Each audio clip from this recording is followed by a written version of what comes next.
가인의 제사는 하나님 중심의 제사가 아니고 자기 중심으로 그냥 제사를 드렸다는 것입니다. 그러니까 이 제사를 하나님이 기뻐하지 아니하시고 받지도 아니하시고, 여러분 우리가 드리는 예배가 하나님 중심의 예배가 되기 위해서는 미리 예배를 준비하셔야 됩니다.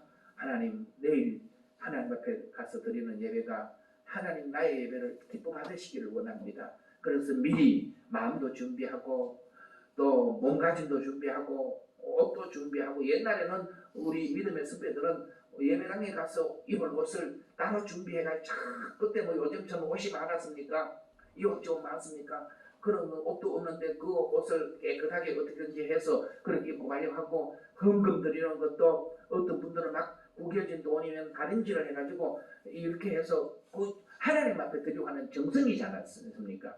그냥 아무 준비 없이. 그래서 시간도 참 소중하다는 겁니다. 하나님 앞에 드리는 시간이 자꾸 내 중심으로 그냥 이제 시간을 이제 그 어떤 뭐 가서 뭐 예배 시간에 늦지만 않으면 되지 않냐. 그런데도 그러다 보면 자꾸 늦습니다. 이렇게 되니까 이런 모든 것들에 우리가 하나하나 사탄은 그걸 딱 잡고요, 끝까지 우리 예배가 하나님 중심이 되지 못하도록 계속 거기에서 실패하도록 만듭니다. 우리가 넘어가야 될 부분이 있다면, 그런 어떤 분들은 이 하나님 앞에 이제 이 예배를 드리는데도 또 이제 막 어떤 다른 잡념에 붙잡혀서 이런 모든 것들이, 내가 예배에는 참여했지만 나의 예배가 하나님 앞에 드려지지 않는, 하나님이 기뻐하시지 않는 이러한 예배가 된다면 결국 헛예배가 된다. 가인의 길에 서게 된다. 사탄은 하나님 중심의 예배를 드리지 않고 자기 중심의 예배를 드리도록 그렇게 어떻게든지 예배를 자꾸 타락시킵니다. 오늘 우리의 드리는 예배가 하나님 중심의 예배가 되지 못하도록, 그 예배를 통해서 하나님께서 영광을 받으시기를 원하시니까 우리는 하나님 영광 받으시는 예배, 나의 드리는 예배가 예배가 되도록 그렇게 우리가 써야 될 점에서, 코로나 시대에 그냥 폰으로 이제 온라인으로 예배를 드려도 된다 뭐 이래가지고 타협은 됐지만, 여러분 지금까지 이거 보고 드리는 예배자들의 예배 생활이 과연, 물론 아주 그 안에서 하나님께 기도하며 하루속히 이것이 다 풀려서 빨리 예배당에 나가서 예배 드려도 해달라고 그렇게 진실이 되게 하나님 예배하는 그런 성도들 예배를 하나님은 어디에서나 다 받으실 것입니다. 그러나 대다수 사람들 얘기 들어보면은 그냥 처음에는 뭐 자세를 좀 갖췄는데 나중에는 뭐 이제 옷도 뭐 입은 채로, 또 그 다음에 자세도 앉아서 정자세 하다가 나중에 보니까 그냥 기레기도 하고 막 이게 자세가 다 흐트러져. 예배가 그렇게 가면은 결국은 흐트러진 예배가 될 수밖에 없지 않겠습니까? 그리고 가인은 예배에만 실패한 자가 아니라 미움과 시기로 동생 아벨을 죽인 자가 아니겠습니까? 요한 1서 2장 9절은 빛 가운데 있다면서 그 형제를 미워하는 자는 지금까지 어둠에 있는 자요 그랬습니다. 남이 잘 되고 또 뭔가 이제 귀하게 되는 뭐 그런 것이 있으면은 우리는 그 사람이 무엇 때문에 잘 되는지를 좀 잘 배우고 본받아서 자기에게 적용하면은 함께 잘 되거든 안 되겠습니까? 그런데 그러기보다는 그만 그 사람에 대해서 미워하는 마음, 시기하는 마음, 질투하는 마음을 가지고 나가게 되면은 결국 더 나쁜 죄를 짓게 되고 만다는 것을 가인의 길에 서 있다 하는 것을 보여주고 있습니다. 이 거짓된 자들은 가인의 길을 따라갑니다.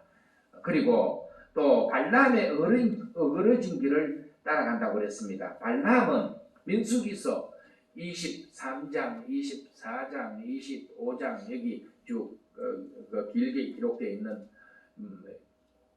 거짓 선지자입니다. 돈을, 물질을 탐하다가 결국은 이제 이스라엘 백성들을 바알보올에 연루되도록 그렇게 이제 만들고, 자기는 돈은 얻었지만 나중에 또 아주 결말이 비참하게 되지 않습니까? 결국 짐승에게 그것 때문에 책망도 받게 되고 그렇습니다.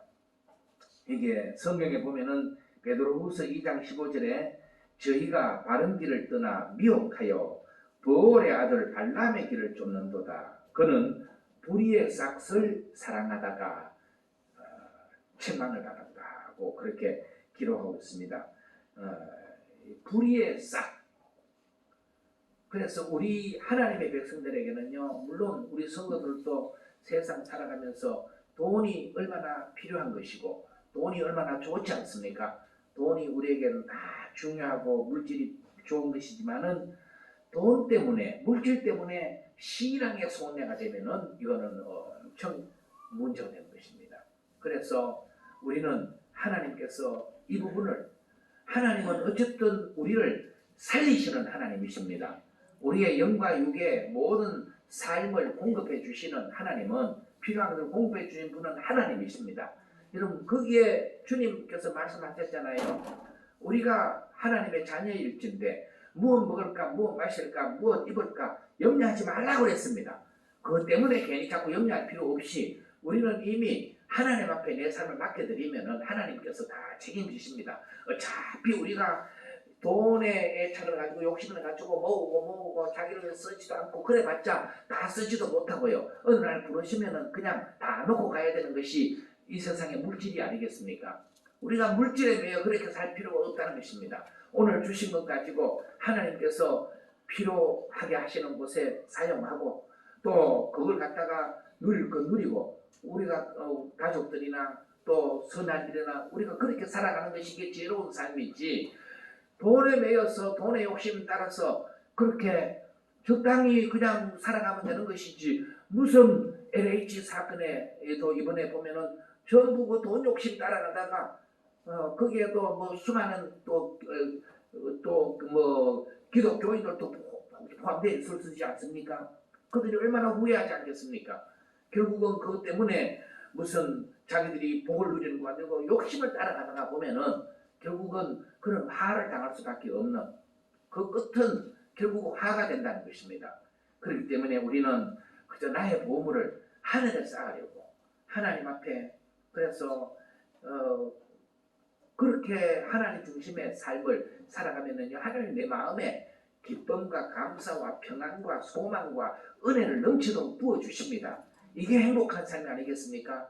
우리가 지난 주일 그 최주영 집사님이 이제 오랫동안 교회 나오지 못하고 있다가 마음 내서 지난주 교회 나와서 여기 예배실로 계단 올라가다가 쓰러져서 결국은 뭐 잘 회복될 줄 알고 우리는 그렇게 기도하고 했었는데 그냥 하나님께서 이제 불러가셨습니다. 그래서 지난 목요일 우리가 또 다 장례도 하고 그랬었는데, 최주영 집사님 마지막 몇 년을 보면은요, 얼마나 하나님 중심으로 하나님께 소망을 두고 하나님 의지하고 나가는데, 그게 가장 귀한 게 뭡니까? 그래서 이제 전에 설에도 뭐 우리 교회에서 조금 뭐 나눠드릴 게 있어 가지고 제가 갔더니 그동안에 나오지 못하면서 모아놓았던 11조 건축헌금 해가지고 저한테 주더라고요. 그래서 뭐 집사님 나오면 들으라고 그랬더니 아이고 빨리 드리고 싶다. 그래서 제가 그 다음 가져와서 이제 드렸고, 지난 주일에도 분명히 제 마음에는 집사님이 교회 나오면서 또 그동안 드리지 못했던 11조나 또 이런 작정한 헌금들을 준비했을 거다. 그런데 뭐 쓰러져 가지고 해서 그걸 또 우리가 마음대로 뭐 하잖아요. 건상의 가방도 그 동생 되는 분한테 다 넘겨줬어요. 그랬더니 장례 마치고 동생이 참 그분도 귀한 분이신 것 같아요. 누나가 이게 교회 하나님 앞에 들고 보니까 가방에 11조 봉투하고 건축헌금 뭐 하고 이렇게 봉투 2개를 해가지고 이거는 누나가 드리려고 한 건데, 그러면서 이제 저는 또 나쁜 마음으로 동생이 그것도 자기 집에 딱 에어컨구나 이런 생각을 할 수도 있었는데, 그 동생이 그걸 해가지고 이게 챙겨주시더라고요. 그래서 그 여러분 주보에, 오늘 주보에 여기 보면은 사진을 제가 그 최주영 집사님 자기 손으로 이제 걸었을 줄 아니까 그래도 보지 못하고 있으니까 뭐 좀 줄도 잘 안 맞고 이제 그렇지만은 여기 보면은 11조 최주영, 건축헌금 최주영 이래가지고 봉투 2개를 해가지고 제가 오늘 사진을 사진을 해가지고 여기 실었습니다. 그러니 이렇게 최 집사님은 더 이상 여러분 돈이 별로 없다고 돈에 애착이 없어지는 건 아닙니다. 오히려 돈 없는 사람이 돈에 애착 더 하실 수도 있고요. 그런데 최 집사님은 이미 하나님께 모든 보물을 쌓고 이게 물질에 매인 그런 삶이 아니었죠. 하나님께서 얼마나 귀하게 기쁘게 받으셨겠습니까? 바로 발람의 길. 발람의 길은 바로 어그러진 길이다. 그래서 오늘 많은 성도들도 이 발람의 길을 따라가다 보면은 결국 내 인생은 이 발람과 같은 결론을 마주할 수밖에 없다는 거예요. 우리가 발람의 길에 서지 아니하고 물질의 유혹을 이기고 물질이 소중하지만 물질이 우선이 아니라 믿음이 우선이다. 하나님이 우선이다. 이걸 우리가 늘 바로 해야 되는 것이고 고라의 폐역을 따라갔다. 마지막에는 고라의 폐역 이것은요. 이 고라의 경우를 놓고는 고라의 길을 따라갔다 하지 아니하고 앞에 두 사람 가인, 발람은 길을 따라갔다고 그랬는데 이 고라에 대해서는 폐역을 따라간다고 그랬습니다. 왜 폐역이라고 하였느냐 하면은 폐역이라는 것은 사람으로서 해서는 안 될 짓을 하는 것을 폐역이라고 하지 않습니까? 결국 이것은 하나님 앞에 반드시 심판을 받을 수밖에 없을 만큼 하나님께서 세우신 공동체를 무너뜨리는 그런 반란 행위를 한 자가 고라와 그 일당들이 있지 않습니까? 민수기 16장에 읽어보면 결국 이들은 이제 고라의 폐역을 따라가다가 하나님 앞에 심판당할 수밖에 없는 그런 자들이라는 것을 말씀해주고 있습니다. 이 거짓된 자들은 가인의 길을 따르고 발람의 길을 따르고 고라에게 속한 자들이어서 이들에게 나타나는 특징을 그 뒤에 또 쭉 말씀하고 있는데 그냥 잠깐만 보면은 12절에 이 거짓된 자들의 특징은 자기 배만 챙긴다. 자기 배만 자기 몸만 기르는 목자요 그랬잖아요. 목자는요 양들을 위해서 생명을 버려야 되고 양들을 보호하고 양들을 배불리 먹이기 위해서 양들을 바른 길로 이끌어가고 이게 목자의 사명입니다. 이 양을 보호. 그런데 이 목자가 양은 먹이지는 않고 자기 배만 불리는 목자가 되면은 결국은 이것은 이제 그 결과가 어떻게 되겠냐? 하나님의 결국 심판을 당할 수밖에 없다는 것이죠. 거짓된 자들의 결과가 그렇다는 겁니다. 그래서 이란이나 이사건 자들 보면은 전부 속에서 자기들 배만 다 불리고 있지 않습니까? 자기 이익, 자기 영광, 여기에 이제 자기 몸만 기르는 목자요 하는 뜻이 뭐냐 하면은 자기 이익만 챙기고 자기 영광만 구하고 하는 그런 뜻이죠. 그런 뜻입니다. 교회에서도요.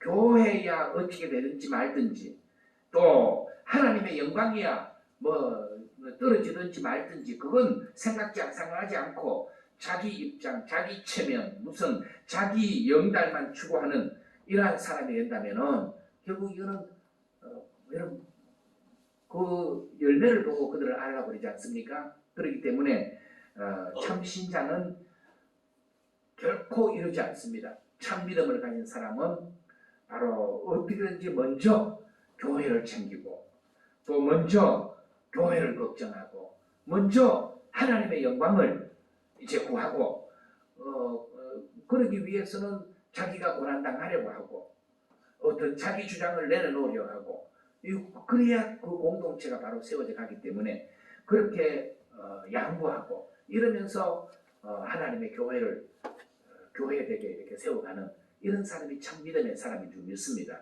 거짓된 자들은 그렇지 않다는 거예요. 교회야 어떻게든 간에 끝까지 한번 해보자 그러면서 나가는 것들이 바로 교회의 이름이지만은 결국 가인에게 속하고 발람의 길을 쫓아가고 또 이 고라에게 폐역을 쫓아가는 자들이라는 것이죠. 거짓된 자들은 결국은 목적지도 없고 열매를 맺을 수도 없는 생명도 없는 그런 결과를 맞고 만다는 것을 12절 말씀 쭉 보면은요 그렇게 표현하고 있습니다. 12절에 보면은 바람에 불려가는 물 없는 구름이요 죽고 또 죽어 뿌리까지 뽑힌 열매 없는 가을 나무요 자기 수치의 거품을 뿜는 바다에 그친 물결이요. 그러면서 쭉 그런 말씀들이 나오잖아요. 그들에게는 원래 생명이 없기 때문에 생명은 자라서 가을이 되면은 열매를 맺는 게 정상입니다. 그렇잖아요. 그런데 생명은 생명인데 자라도 자라지를 못하고 가을에 열매도 없다면 뭔가가 문제가 생겼다는 것입니다. 그 과정에. 그렇기 때문에 생명은 반드시 가을이 되면 열매를 맺게 되는데 이들은 열매 없는 가을 나무와 같이 되었으니까 오늘 우리가 이제 우리 자신들을 한번 좀 돌아봐야 됩니다. 내가 신앙생활을 어느 정도 하고 이제 지금쯤 됐으면 내 안에 정말 이제는 자랄 만큼 자랐어. 이제는 열매를 맺혀가야 될 때가 됐는데 아직도 내게는 열매가 없는, 또 열매가 맺혀지는 거 보니까 이상한 똘 열매만 맺혀지고 이게 어떤 내가 성령의 사람으로 성령의 인도하심을 따라 쭉 믿음 안에서 자라왔다면은 성령의 열매를 맺게 되어 있습니다. 사랑과 희락과 화평과 자비와 양성과 충성과 온유와 절제와 충성, 이 열매를 우리 삶 가운데 맺게 되어 있습니다. 그러는데 아직도 네 자기 앞밖에 모르고 이런 분이라면은 생명은 있어도 혹시 자라지를 못해서 뭔가 문제가 되면은 열매를 맺을 수 없는 경우가 생기지 않겠습니까? 그리고 우리 자신들을 함께 한번 돌아보고 그래서 의지로운 되지만 이때에 우리는 참 믿음을 간직하고 이 믿음으로 주님과 동행하는 사람이 복이 있습니다. 그런데 자칫 그렇게 하지 아니하고 그만 깨어있지 못하다 보면은 또 성령의 인도를 따라 믿음으로 말씀 따라가지 못하면은 쏟게 됩니다. 사탄은 거짓 의사입니다. 약을 주는데 가짜 약을 줍니다. 이거 먹으면은 낫는다. 그러고서 약을 주는데 이 사탄에게 쏘면은요 플라시보 효과라고 그 약은 약 성분 하나도 없어도 그냥 심리적으로 쏘았어. 아무 유효성이 없는 약을 먹는데도 내 몸에는 막 나은 것은 좋아지는 이런 것들이 현상이 일어나는 것입니다. 이걸 플라시보 효과라 그러는데 결국은 사탄은 가짜 의사였어. 우리에게 정말로 생명의 약을 주는 것이 아니라 가짜 약을 주어서 속입니다.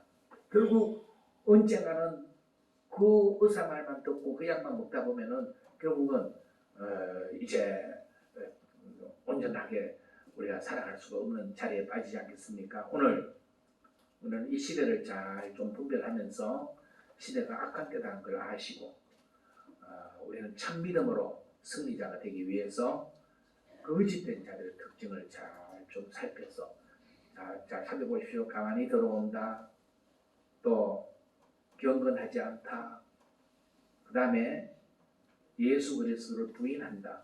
이런 것들을 여러분 삶에 그냥 무심결에 지내쳐 보지 말고 저 사람이 믿음이 있다고 그러는데 해마는 짓을 보면 경건하지도 않고 또 뭔가 뜻하게 행하지도 않고 가만히 몰래 뭐가 숨기는 게 많고 또 예수 그리스도 한 분이 구주신데 예수님을 온전히 내 구세주로 고백하지를 않고 뭐 다른 것들도 인정하면 그렇지 교인들 중에서도 점장이한테 가서 물어보는 사람이 그렇게 많다 그러잖아요.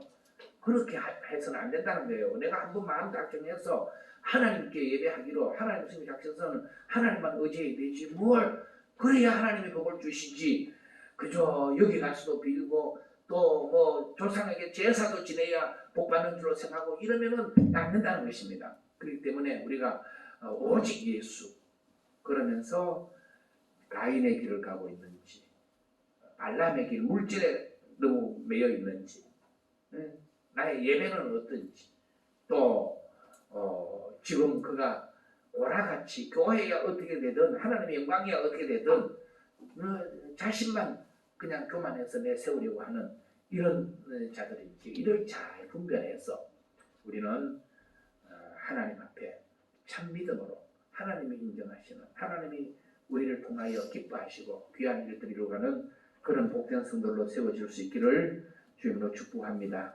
하나님 아버지 악한 때를 살아가고 있습니다. 이 때를 우리 지혜로 우리 힘만으로는 우리가 온전히 승리자로 살 수가 없사오니 주의 성령께서 우리를 붙잡으시옵소서. 우리를 인도하시옵소서. 주의 말씀 가운데로 이끌어 가시고 참 믿음으로 세상을 이기게 하시고 우리가 거짓된 것에 속지 않게 하시고 또 가인의 길에나 발람의 길에나 패역하였던 고라의 길을 따라가지 아니하고 우리가 온전히 하나님 기뻐하시는 믿음의 사람들로 오늘 이 시대에 참으로 하나님의 기쁨이 될 수 있도록 다 우리를 인도하여 주시고 주님 홀로 영광을 받아 주옵소서. 예수님 이름으로 기도하옵나이다. 아멘. 우리 찬송 450장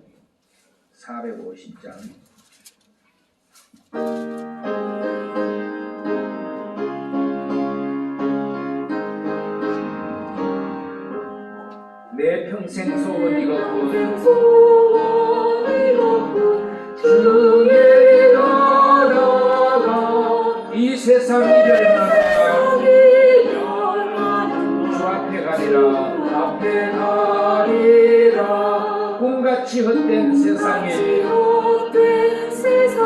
취할 것 무엇냐 이 수고만 하여 헛된 것뿐일세 불같은 시험 많으나 겁내지 맙시다.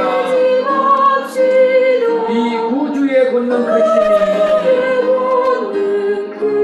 이기고 남겠네. 금보다 귀한 믿음은 참 오래되도다. 이 진리 믿는 사람들 다 복을 받겠네. 살같이 빠른 방음을 주리에 아끼세. 온몸과 마음을 바치고 힘써서 일하세.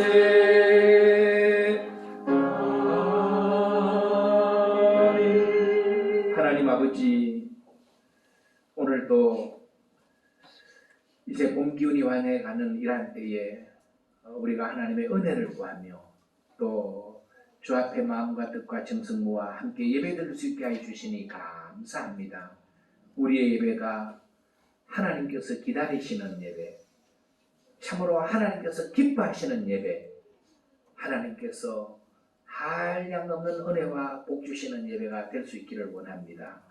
오늘도 마음을 다하고 뜻을 다하고 힘을 다하여 이 자리에 나와 드리는 성도들의 예배 가운데 또 주님 앞에 귀한 예물을 구별하여 봉헌하오니 이 예물을 기뻐 연락하옵소서. 아버지의 것을 구별합니다. 또 감사 예물을 준비하였습니다. 또 주일 헌금과 건축 헌금과 또 작정한 모든 선교 예물들 하나님 앞에 즐거운 마음으로 이렇게 구별하여 드리는 성도들의 손길을 들 기억하시고 비록 적은 것이지만은 이 물질이 들어진 곳에 오병이의 역사들이 나타나고 우리 예당교회가 참으로 하나님 주시는 모든 은혜를 받는 대로 또 채워주시는 대로 더 귀하게 하나님의 사랑을 많은 사람에게 전할 수 있는 그런 교회로 귀한 사역들을 더 잘 감당해 가도록 도와주시고 인도해 주옵소서. 주의 성도들을 붙잡아 주시고 가정들을 지켜주시고 어려운 때이지만은 악한 세상에 매이지 않고 또 미혹의 영에 속지 않고 또 코로나 바이러스 가운데서도 지켜주셔서 염려 걱정 근심 없이 주님과 함께 한 주간도 넉넉히 세상 이기며 살아가는 믿음의 가정들 자녀들 우리 모든 성도들이 되도록 복되게 채워주옵소서. 예수 그리스도의 이름으로 축복하며 기도하옵나이다. 아멘.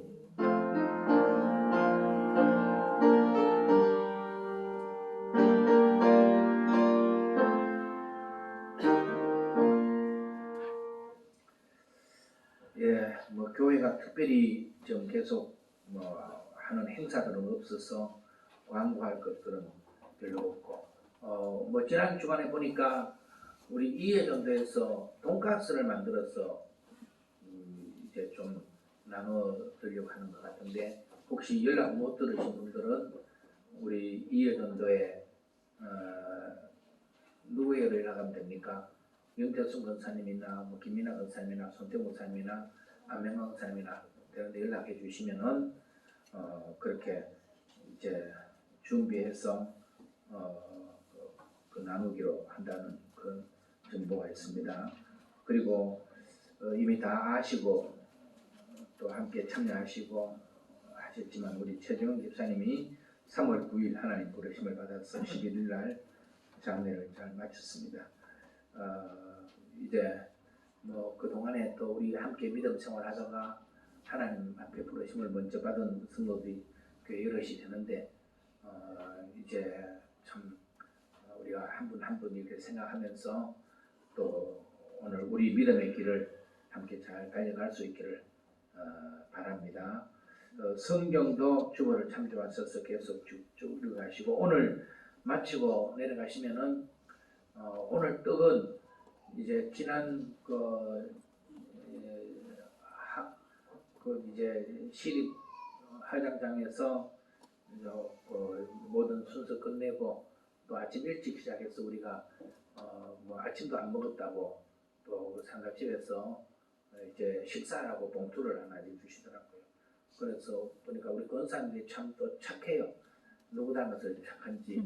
그걸 나놓고 자기들끼리 다 우리 그래 뭐 맛있는 거 사 먹자 그러고 그날 와서 그냥 죽도시장 가서 국밥 한 그릇 사 먹고, 이거 우리 이제 돈 가지고 나머지 가지고 우리 주일날 떡 해서 최주영 집사가 온 교인들을 대접하는 걸로 그렇게 떡을 해서 나누자 해서, 오늘 떡은 그 돈 가지고 남은 돈 가지고 떡을 준비해서 나눕니다. 그러니까 여러분 떡 한 조각씩 받아서 드시면서 또 최주영 집사님 사랑을 생각하면서 맛있게 드시기를 바랍니다.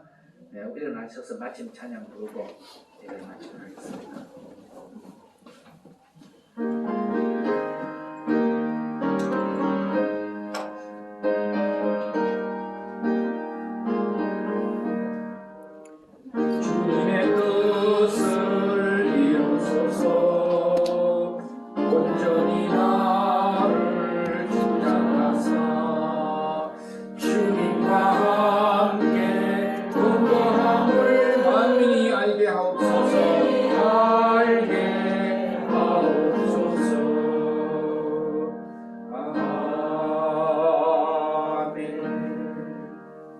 지금은 우리의 영원한 생명이 되시고 또 소망이 되시고 임마누엘로 세상 끝날까지 함께 하시겠다고 약속하셨던 우리 주님 예수 그리스도의 구원의 크신 은혜와 또 아버지 하나님의 크고 놀라우신 사랑하심과 성령님의 감동, 감화, 위로, 교통 충만케 하시는 은혜의 역사가 비록 혼란스러운 또 악한 때를 살아가고 있는 우리지만, 이때 오직 주의 말씀을 의지하고 참 믿음에 굳게 서서 주의 인도하심을 따라 세상에 속지 않고 또 악한 것에 매이지 않고 믿음의 승리자로 끝까지 믿음의 경주를 감당하고자 다짐하는 주의 성도들 머리마다 위에, 가정들 위에, 우리 예담교회 위에 늘 함께 하시기를